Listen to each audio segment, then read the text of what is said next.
That was, it looked like that was rice. Anyway, guys, thank you for joining me. Let me know how I sound.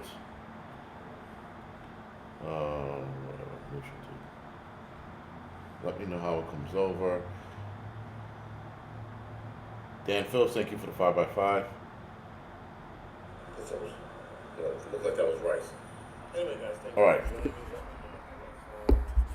So hopefully that's all right, guys. Thank you for 5x5. Craig, thank you. Appreciate it. J Bones, let's go. Joe, Mike, thank you for the 5x5. Dobie, Wallace, Sway, Eric, thank you for the 5x5. NJ Prepper, Lisa, thank you for the 5x5. Lexi, Prep to Adapt. Loretta, thank you for the 5x5. Jeep Girl, thank you for the 5x5. Jeep Dog, excuse me. Thank you for the 5x5. All right. Raccoon Eyes, Orangutan, nice one. Julian, Rose, Beer Lover, thank you for the 5x5. Wisconsin, appreciate it. Crow, Tony, Jesse, or Jess, excuse me. Thank you for the 5x5. Patrice, Water Tiger, Beef and Chicken. Betty, Adrian, Virginia, thank you for the 5x5. SP, and Mike, another friend, Rhonda, Evolving Media, thank you for the 5x5. And Master Blaster. All right, guys, appreciate it. Holy shit, sorry. Kane, Maria Jackson, thank you for the 5x5. Sick and Ghastly, John.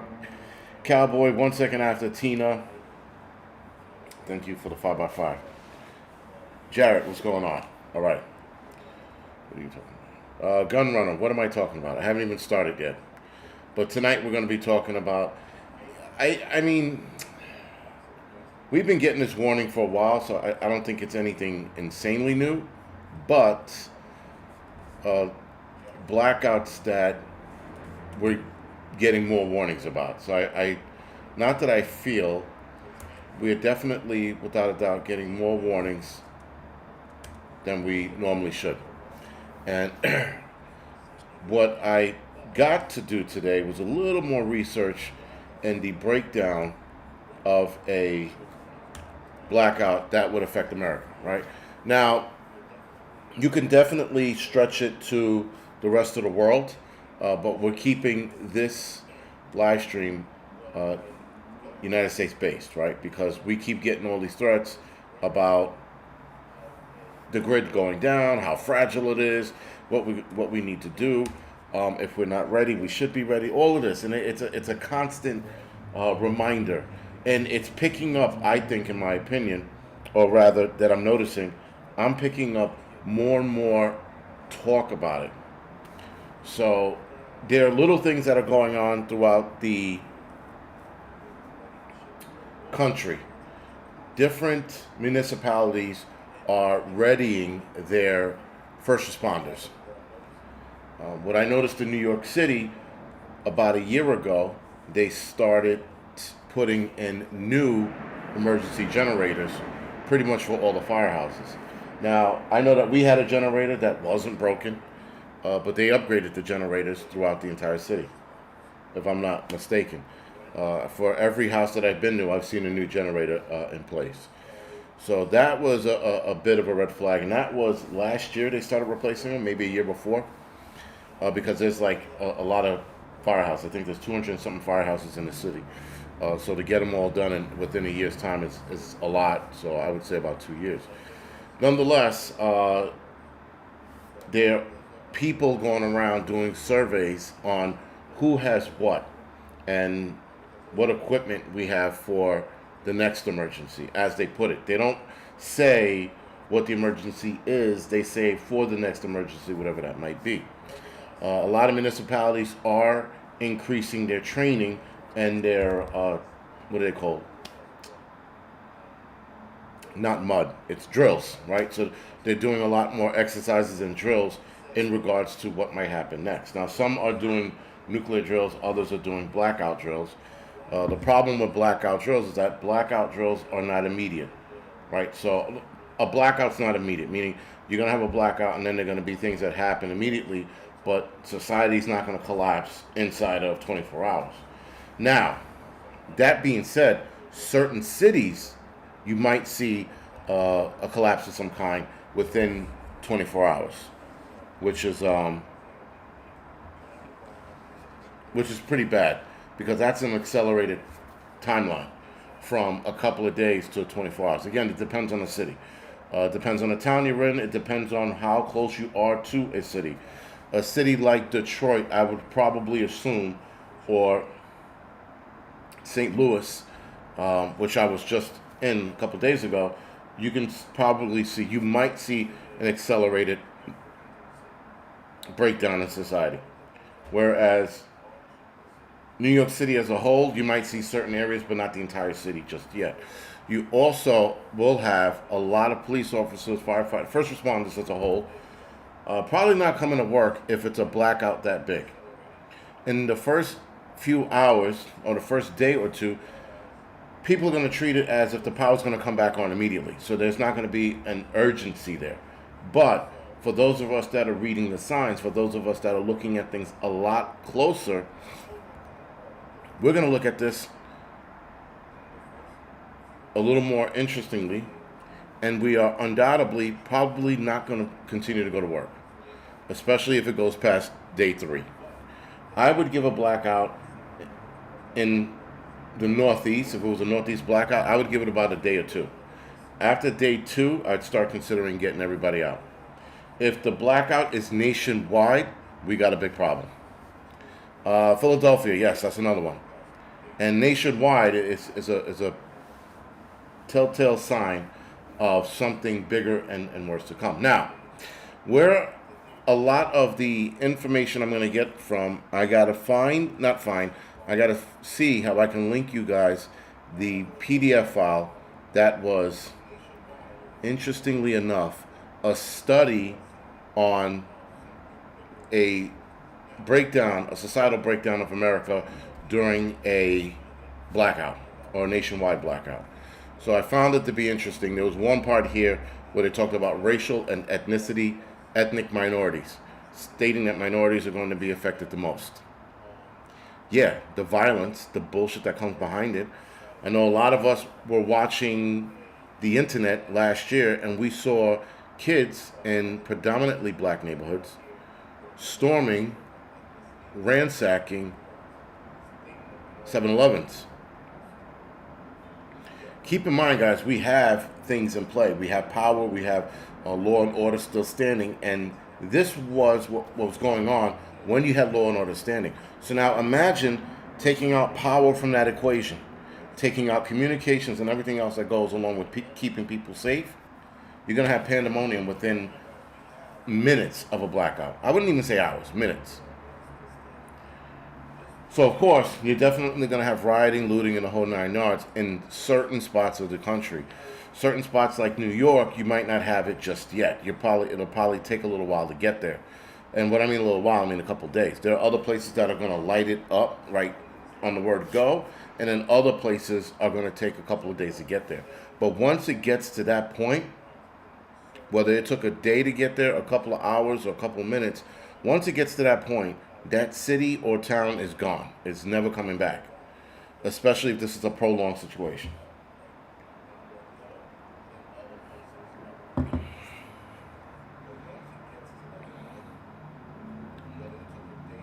All right, so there's a couple. I'm going to read the whole racial and ethnic minority thing a little later.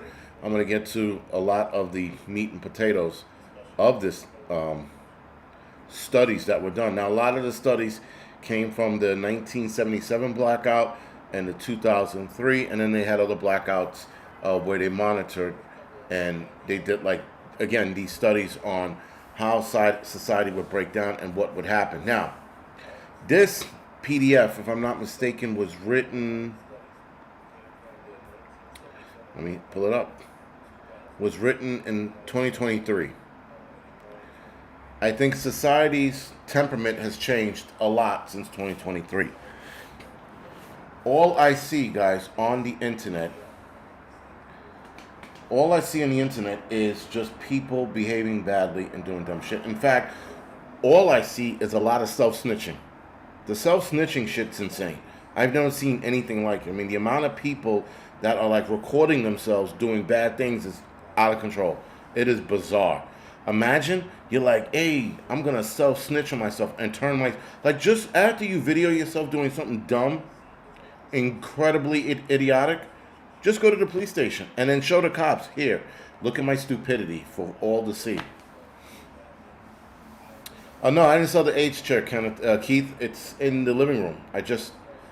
That chair is really comfortable, and I don't want to bring it in here. Because if I bring it in here, I don't want to sit in this chair. This chair sucks. I'm slipping and sliding out of this stupid fucking chair, by the way. So the name of matter of fact, I'm gonna put the PDF in the link now, in the chat right now. But the name of the name of the PDF is Understanding the Social Impacts of Power Outages in North America. Now, there are tons of studies, guys, and I learned about this during the EMPcommission.org. There are tons of studies on what would happen and how it would happen. EMP.org is, I don't have it. It's a lot of pages. And there's a lot of information in that and what can happen and what's going to happen. Or more like what might happen, but there's also things that are going to happen, right? Like people are undoubtedly going to pass away. Bottom line, period. You're not going to get you're not going to get past that point. People are going to die. That is the bottom line.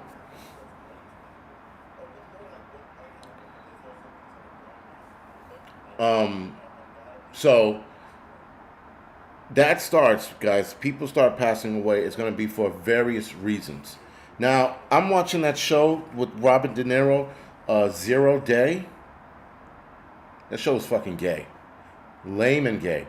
Super lame and gay. You choose. I'm committed to it now because there's some interesting points to it, but the show doesn't make sense, and I guess I'll explain it like in another video. But it's an okay show, but it's lame at the same time. Like when Robert De Niro gives a speech in New York City, that was the most lame speech I've ever heard in my entire life. It was retarded. You gotta let the firefighters do their work. There's nobody in the history of fire department and police department, when a disaster happens, people are blocking the way of people helping. Like, not in a disaster like that. Maybe like during a riot or some shit is different. Sunny Days, thank you for the donation. But you're not going to get that lame, right? Robert De Zero. I like that one. Nostradamus. That's pretty good. Good one.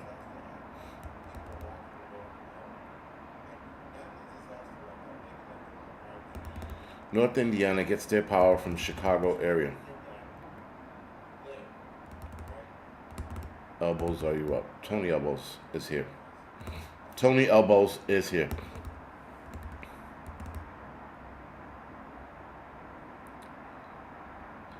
Justice Restored, Restore Justice. You know what? I wasn't gonna watch it because he was in it, and he is kind of a psych patient. But you know what happens, guys, is you get old and you get crazy. All of us. There's no one escapes the old crazy, whatever the hell, goes, the road you go down when you become crazy. My mother's, she's kind of crazy. Every old person I know, they just got some crazy thought process. It happens to all of us. So, but yeah, De Niro is an asshole. 0 Day Entire Stars on YouTube breaks down a brief breaks down of it. Yeah, I don't. It's a lame show. Juby, if I said that right, it's a lame show. Dumb, stupid, retarded. I'd fucking rather eat paint chips and fucking Spam than actually. I mean, I don't even know I'm gonna finish it because that speech sort of turned me off. The shit that's unfolding is sort of interesting because they want to blame Russia, but Robert De Niro's like, hold your horses. Let's see where this goes. So I'm torn about the show. Like, I looked at it. I watched it for like 5 minutes. I'm like, if I can't get past, I watch shows for 3 episodes, right? So 3 episodes, I watch a show. If it doesn't pick up after the 3rd episode, I will not watch it. And normally, guys, the formula for a good show, it picks up either in the first scene of the 1st episode or the 3rd episode. It all comes together. It's one of the two. One of those 2 formulas. If the show pulls together in the 3rd episode, it's going to be a good show. But if they keep dragging you along in the 5, 6, 7, 8 episodes, it's no good. Paradise. Do you have the link? I have the link. Hold on. Sorry. Paradise is another good show. I think everybody should watch. I like that show. That show's really it's clever, man. It's a clever show. The PDF file is in the chat, guys. Go get it. Go get it. It didn't come through the way I thought it would. That sucks. Well, hopefully you can copy and paste this link. Hopefully. But yeah, Paradise, you guys will definitely get a kick out of. Brian said it was great. It is a good show, man. It was pretty good.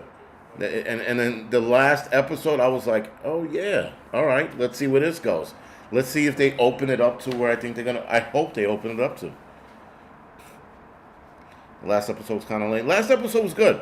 I enjoyed it. I mean, the last scene was kind of lame. The last episode was good, but that last scene was kind of lame. Did you eat Eater Outer Banks? No, I didn't eat her at Outer Banks. I don't know what that means. Did you eat at the Outer Banks? No, I didn't. You eat her at the Outer Banks. I know some of you guys, you try to type in your phone and like our fat fingers get in the way. Did you watch? Okay, there you go. Thank you, Ben. Did you watch Outer Banks? No, I didn't. The link doesn't work. All right. I'm going to try it a different way. Give me 2 seconds. But I do want to get back to what we were talking about in like a hot second. Let's see. Or what you guys can do is copy and paste this. And then copy and paste this in Google and this PDF file will show right up. I think that's a better way. Let's see. This is the title of the PDF file. Just copy and paste it, and that should pull up. Oh, somebody already had it. Mr. Landfill. All right, there you go. Mr. Landfill pulled it up. He pulled a rabbit out of his ass. No, I did not smoke meth in Arkansas, but yeah, man, a lot of meth heads out there, methoding up and shit. I'm just like, and you walk around, you're just like, first of all, there's no one there, but when you see somebody, they're a meth head. And matter of fact, if you guys saw my live stream, there was a meth head on a skateboard. That was a little impressive. I don't know if he thought he was, floating on air or whatever the fuck meth addicts feel when they do meth, or however the fuck they take their meth, but yeah, it was all fucking crackheads and shit.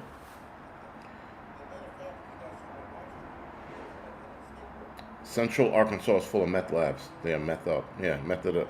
Yeah, it was just crazy. Like, just, cause like, you come to New York and you see crackheads, you're like, oh my God, is that a crackhead? It's sort of like, it's sort of like seeing a unicorn, right? And when you see a meth addict, you're like, oh my God, is that a meth addict? And you want to touch it, right? Because you're like, is that real? Because the way they walk like chud monsters. You're walking down the street and you see something like, you thought it was a zombie the way it's moving. It's not a fucking zombie. It's a fucking, chud monster. Somebody said, again with this Embassy Suite shit, huh? Yeah. Anyway. It's funny. After you guys talked about the Embassy Suite and wouldn't shut the fuck up about it, I started looking around. I'm like, I think this was an Embassy Suite. I don't know why. Like, after the live stream, I'm like, it could be an Embassy Suite. It might have been. I don't know. You know what? Who gives a fuck? But I was thinking about it like an idiot after I went off the live stream. But anyway, back to this nonsense. So, guys, the breakdown of society in the United States, there's a lot of pointers, and I think it starts at page 9, or maybe 7. Let me see. Page 5, 4, 3, 2, page 6. It starts on page 6. It starts the whole breakdown. So anyway, guys, we're going to start with the physical health impacts. Now, before I get there, excuse me, like I said, we're being frequently warned.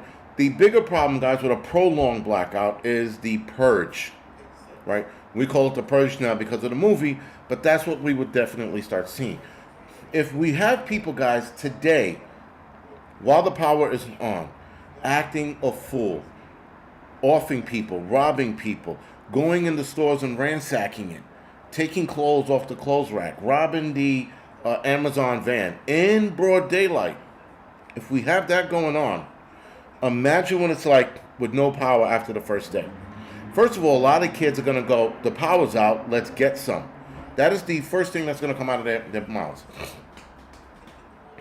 They're gonna want to be part of the get some crew, and they're gonna run out and start getting shit. Then you're gonna have another mixture of people who are gonna start taking people out because they can.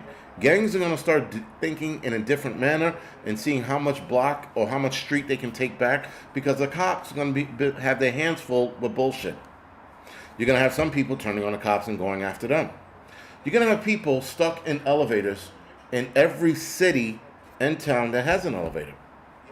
I'm going to tell you right now, guys, if you are stuck in an elevator in a blackout, your chances of making it out of that elevator are slim. Not impossible, but slim. Now, some elevators you can get out of on your own, and other elevators, like the one downtown, they're buttoned up pretty tightly. Now, protocol for a lot of fire departments is to respond to buildings and check all elevators. That's like one of the jobs we have.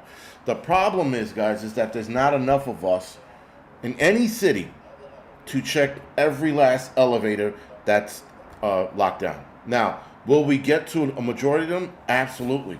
Can we get to all of them? I don't know.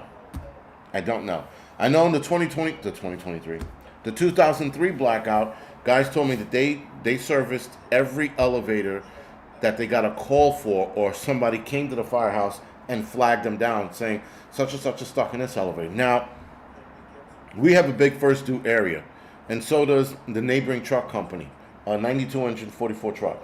They have a huge area. The amount of elevators, guys, that they're going to have to try to get to would be virtually impossible to get to all of them. Impossible. So don't let anybody tell you, oh, we'll get you out if it's a prolonged blackout, you could be in there for the rest of your life. So just keep that in mind when you're in an elevator and the power goes out. If you don't get out of that elevator, guys, you're not going to make it out. So just keep that in the back of your head. I know people like you, Debbie Downer. It is what it is. You could, again, a lot of elevators, especially the older ones, you could pry your way out. You can lift the hatch up above. There's a lot of little things you can do to get out. But some of the elevators, like the newer ones downtown that are buttoned up like vaults, it'd be almost impossible to get out. So again, just think about that in that regard, guys. Yeah, man, you could die in an elevator. That's the sum of it. And I'm not trying to be the bearer of bad news, but if you do the math and all the elevators in New York City, matter of fact, I can tell you right now how many elevators are in New York City.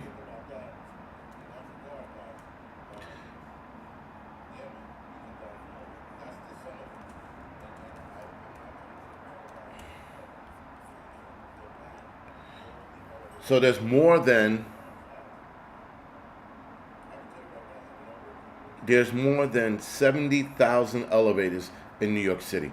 This is according to nyc.gov. That's just the New York City alone.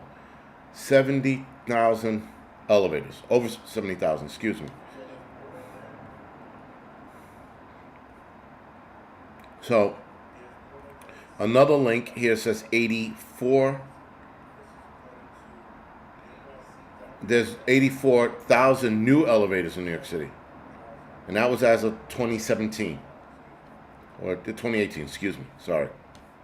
So now, keep this in mind. Let's just say there's 80,000, because there's new buildings going up. So let's just give it around an in-between number. 80,000 elevators in New York City. With 80,000 elevators in New York City, guys, there are 11,000 firefighters. Out of the 11,000 firefighters, I think 9,000 are active, like in the field. And then you have guys on medical leave or on a detail somewhere, whatever it is. If you have 9,000 guys servicing the city for 80,000 elevators, do the math. So, depends on your city too, right? I guess California would be like a lot. And again, that's just in New York City. That's not the entire New York City. Yeah, right. As according to the NYC Buildings Department, NYC.gov buildings, It's 84,000. Sorry, not 70. And there's more every year, right? Because they're putting new buildings up. 200 work. So, again, go figure that out. So, when people talk about blackouts, I know when like a lot of other channels, guys, they talk about blackouts, they leave that very, very important information out. That's a very important information because what's going to happen in an elevator, guys, is you're going to die of dehydration if you can't get out. You're not going to run out of air. If you have snacks in your bag, you might be fine with food, but you're ultimately going to die of dehydration. And Anne-Marie, that is a shitty way to die. Right? Right. Listen, and the other thing too, like if you like, I live in a building, guys, where it's 21 stories. I can get out of this elevator if I got stuck in it. But the ones downtown, it's not like you could walk around New York City with your crowbar and shit in your bag, So, again, guys, just keep that in mind. It's something to consider in any elevator in the United States, not just New York City. Any elevator in the United States, you could possibly be stuck in there for the rest of your life, which is only 3 days, maybe 4 if you're tough. Anyway.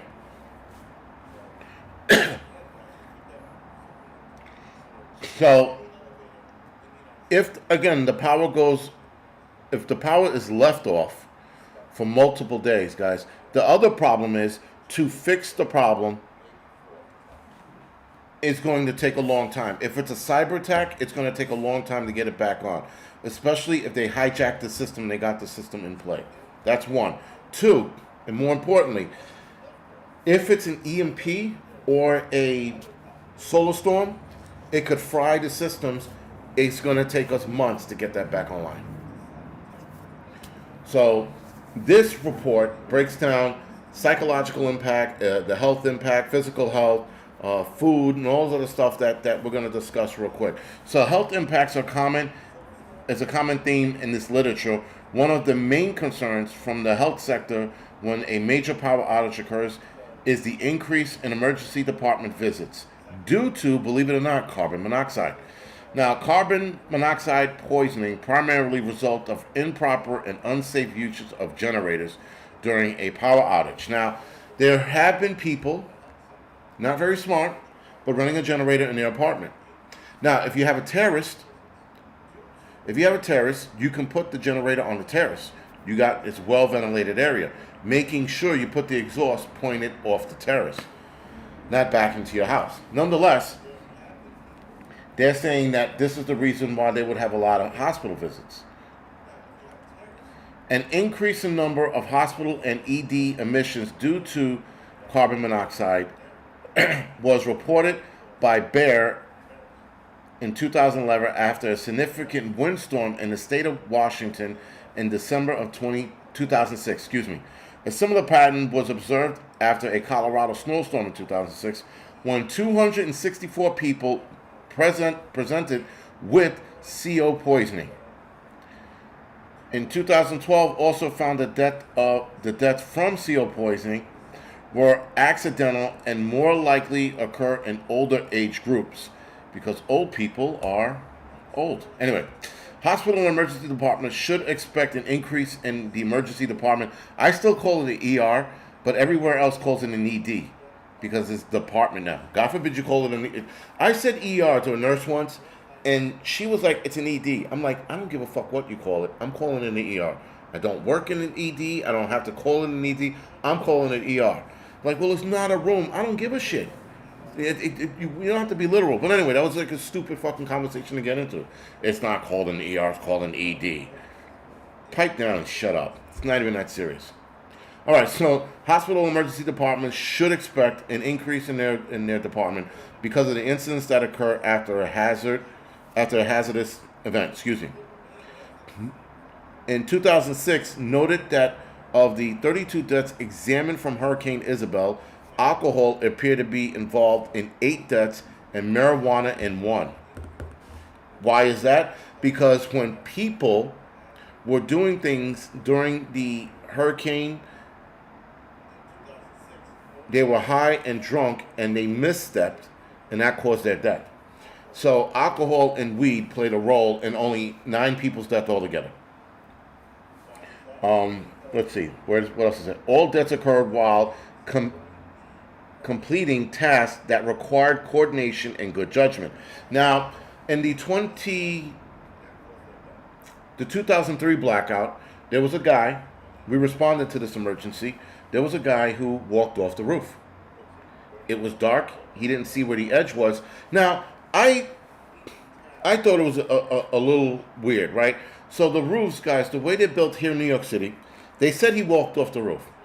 I sort of didn't believe it when it happened because this is the roof, and then there's an incline, right? It's called what you would call like the parapet, right? And so you're walking on the roof here. You have to walk up this parapet, which is like about another from the rooftop up. It's probably about 4 or 5 feet. So he either walked up that, which virtually impossible to do, and then fell off. Because when I looked up, I can see the overhang of the parapet, and I'm looking up. I'm like, that's weird. How did he do that? Nonetheless, he fell to his death. He was still alive when we got there. We got him to the hospital. He probably didn't make it. He was banged up. It was a 5-story fall. So that was that. So moral of that story, do not walk on anyone's roof at night during a blackout. Keep your ass in your home. Don't stay. And there was a roof party, if I'm not mistaken. They said it was a roof party, but I think someone tossed him off of it. But whatever. Let's see. Communications. Communications and messages about dangers of using the substance during and after an extreme weather event or during an extreme weather event are critical, limited the number of indirect deaths. Now, you would think, right, that something like that happened and you wouldn't be drinking or you wouldn't be hitting it heavy. There were a lot of rooftop parties and there were a lot of people in the streets partying when the 2023, I keep saying that, the 2003, when the 2003, blackout happened, people were, lost my train of thought. Fuck. Reading a message. Anyway, it'll come back to me in a little bit. All right, so here's the other issue. Mental health impact with the blackout or during the blackout. Now, keep in mind, guys, these are studies that have been done over the last 20, 30 years.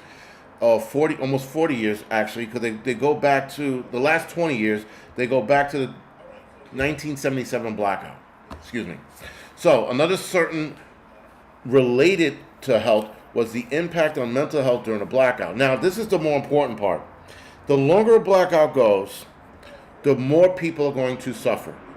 People who are already depressed, lonely, no friends, are going to feel the effects of a prolonged blackout, which might force their hand to do something stupid.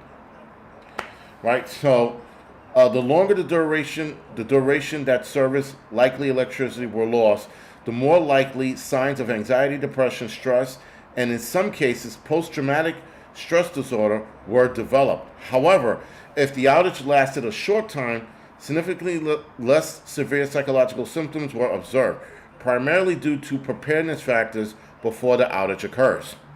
Notice what that says. Primarily due to preparedness factors before the outage occurred. So the more readier you are, if that's even a fucking word, the more ready you are, the better your outcome is going to be psychologically. I have said this numerous times, guys. The more prepared you are, the better off you're going to be. And the better off you're going to be psychologically because you have a peace of mind. You have flashlight, candles, food. You have a stove that runs off of propane or butane. You got things to rock and roll should you have to. Being prepared plays a huge role in your psychological, or your mental health, rather, excuse me. ED visits for mental health reasons also increase during power outages. Other potential physical injuries may occur during a power outage from mental health impacts. They're talking about suicides or suicide attempt. During a power outage, some people may resort to abuse substances to cope with the unusual times, like alcohol, drugs, and adding to danger of a power outage. They just talked about why. Now, I found this part to be a little interesting. This is about food-related impacts of a blackout. Food-related illnesses also increase during and after power outages due to consumption of spoiled food. Noticed an increase in ED visits. Check this out. In New York City after the 2023 blackout in Northeast, the Northeast blackout for symptoms of diarrheal illness. The author could not establish a relationship between the power outage and consuming spoiled food, as additional samples and data would be needed to further support the findings. Now, I'm going to tell you a story about that. In 2003, a lot of us who were here for the blackout, the Northeast blackout, right? The great Northeast blackout. Supermarkets, the next day, put all their food on the streets because by law and insurance, if the power's out for longer than, I think it's some crazy shit like an hour or two, they have to discard all their food. I forgot what the time was. I think it was like an hour or two. Nonetheless, they came back the next morning. They discarded all their food on the sidewalk. All of it. Anything that had to be refrigerated, excuse me. Not all their food, but anything that had to be refrigerated was left on the sidewalk. With that, I lived at 28th Street between 2nd and 3rd at the time with my ex-wife, that fucking scumbag. And we're walking down the street. I forgot where we were going. We were going to get something to eat because the power was back on at that time. While the supermarkets were putting everything on the street. Lo and behold, you saw people running to the street, the sidewalk, getting or putting food in their bags. And I'm talking about everybody. White folks, black folks, Spanish, homeless people, the rats. Everybody was getting some of this shit. And I remember the ex-wife, that piece of shit, she goes, "You think we should get something?" I said, "Do you want to get sick?" I said, "We don't know how long that shit's been sitting there." That being said, they saw an increase in hospital visits from people getting sick from eating spoiled food. Spoiled meats, you name it. They were putting steaks, and they put it in the bins, like the garbage bins, but there was so much they threw out, it was on the sidewalk and people were picking this shit up. Beef is good for a while, but I wouldn't have trusted chicken. Beef I probably would have got away with. Anything really fatty I might have gotten away with, but not chicken. But people were taking the milk, the half and half, the heavy cream, the juices, and they saw an increase in people getting sick. That's also to be said. There could also be said that people were probably gorging on this shit, and they got sick doing that as well. Ham could be at room temperature for a while and just be fine.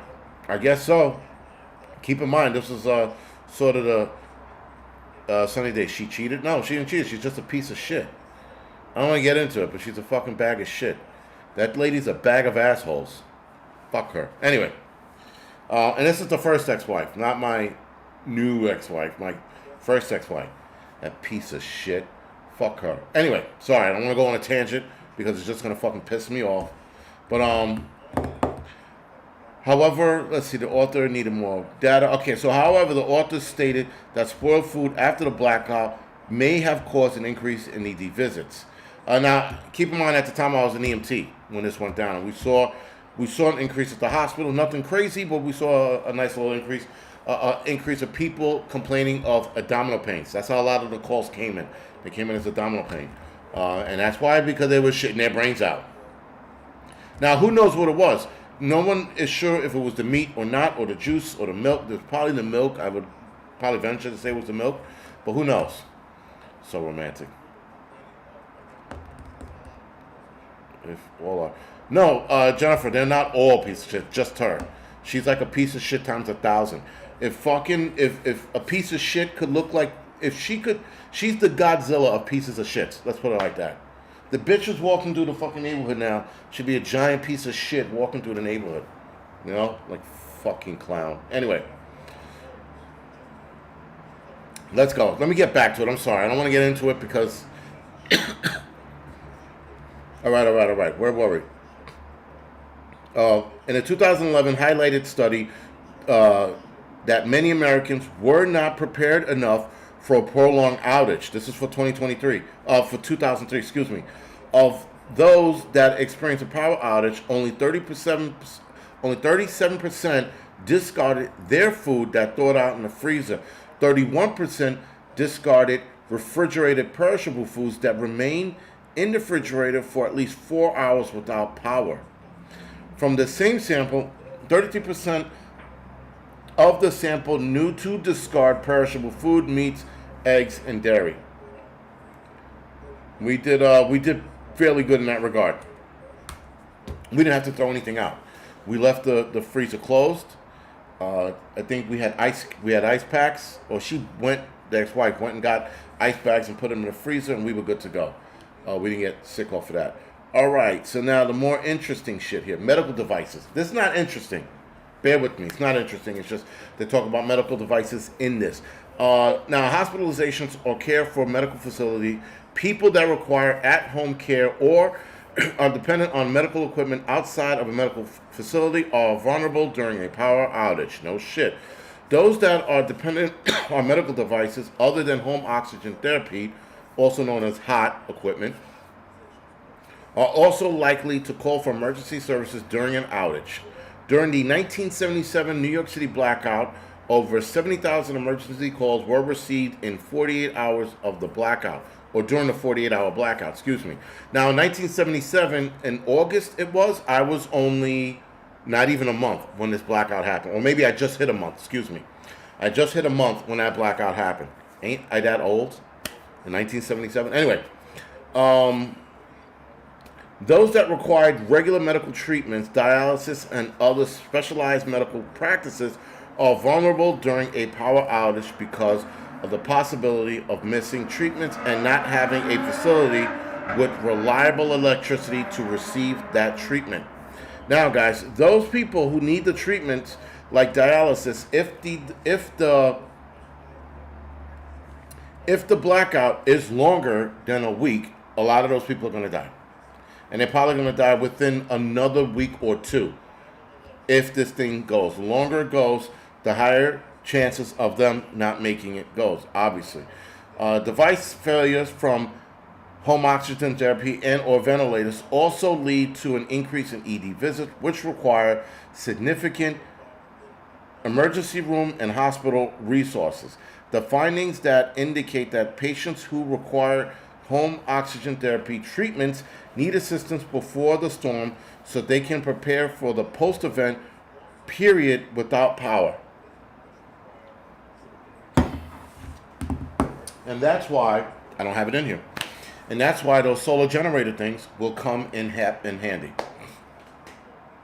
If you have somebody who's on a device that's going to help them health-wise or medically, those things will come in handy like you wouldn't believe.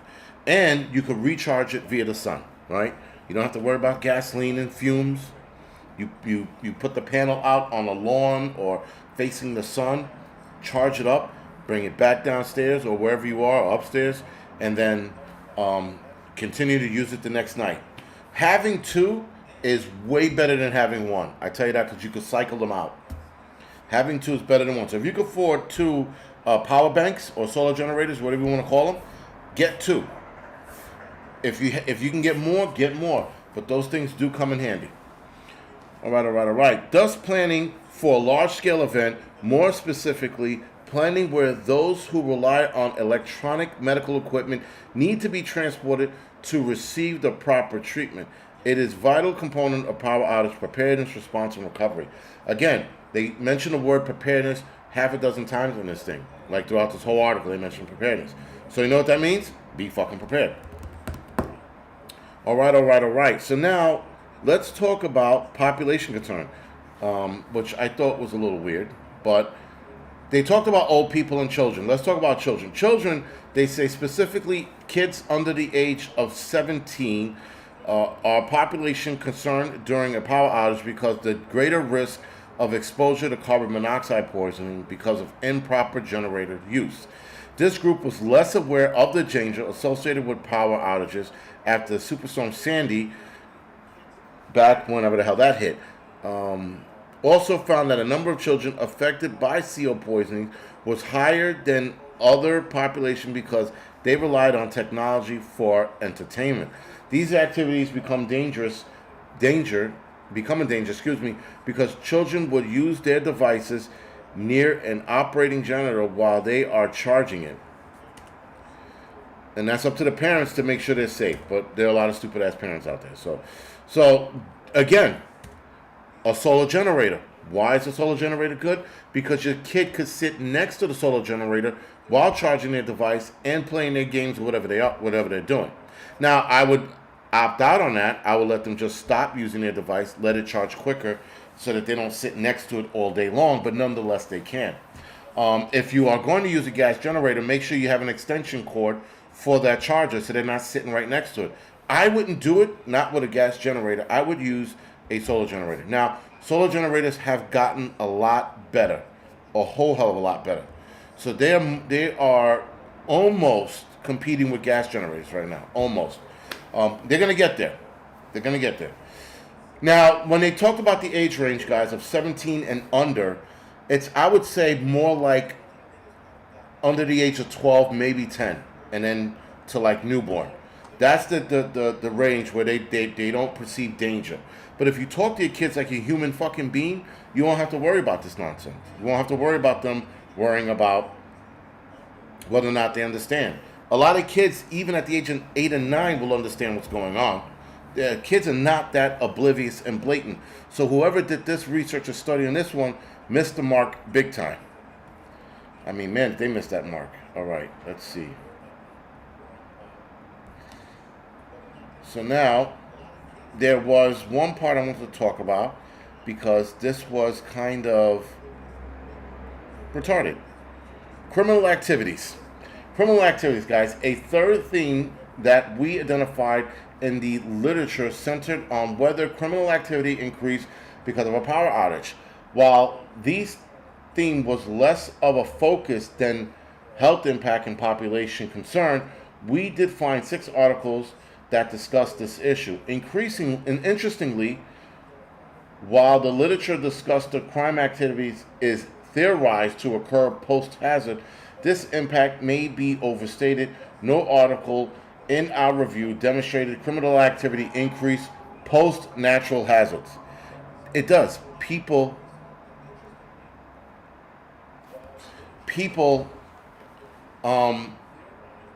were looting stores. I don't know who wrote this part out, the criminal activity part, but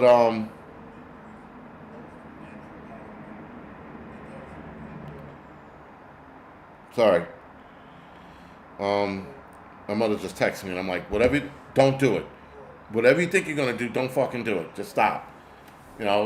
So I had to text her real quick. So the power outages occur independently of hazards, crime, and various criminal acts were more likely to occur due to the increase in motivation to commit crimes. Power outages and blackouts provide an opportunity for fraud, theft, and exploitation. Businesses located in poor areas are more likely to be looted than businesses located in the greater white areas. Okay, they didn't say the greater white areas. I put that one in there. Greater economic prosperity, In 1980, Wallenberg found that business owners in poorer areas that were harder hit by antisocial acts during a power outage intentionally burned businesses down.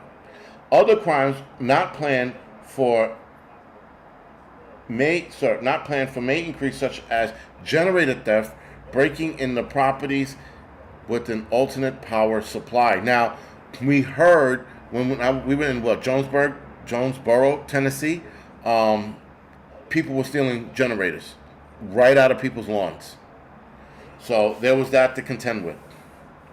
If a blackout disrupts public services, authorities may pro and antisocial activities to occur.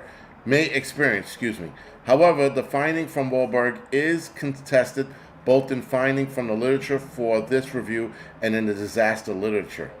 Found that the crime rate did not change in comparison with the same date in the previous year. Again, which is bullshit. We have watched people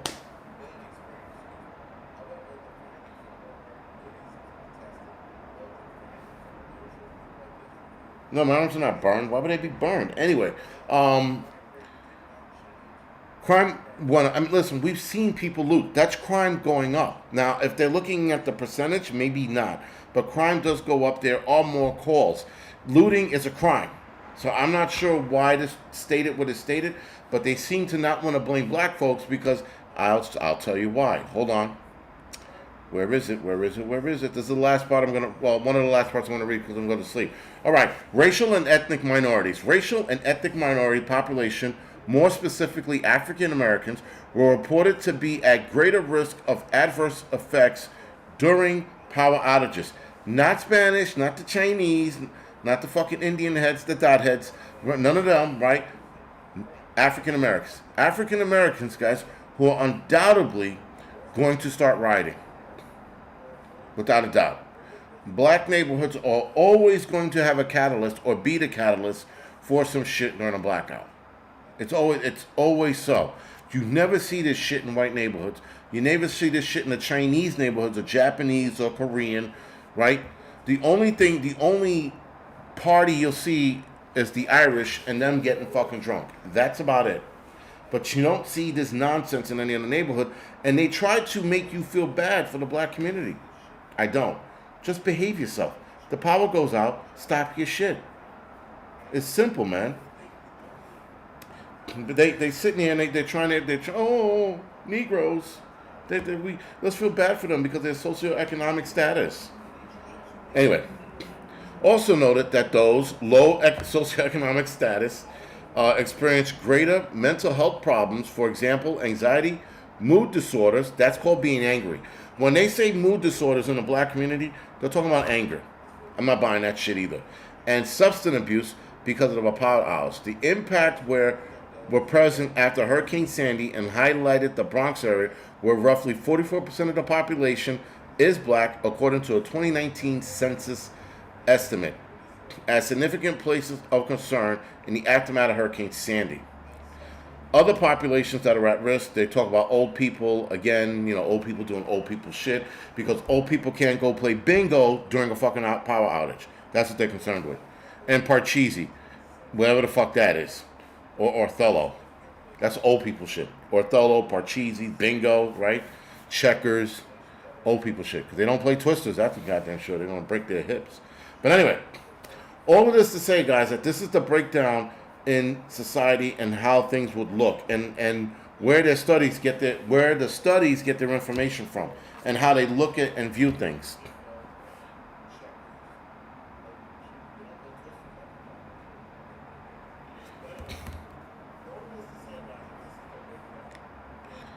I have a portable solar and battery operated ham radio. Good, very good.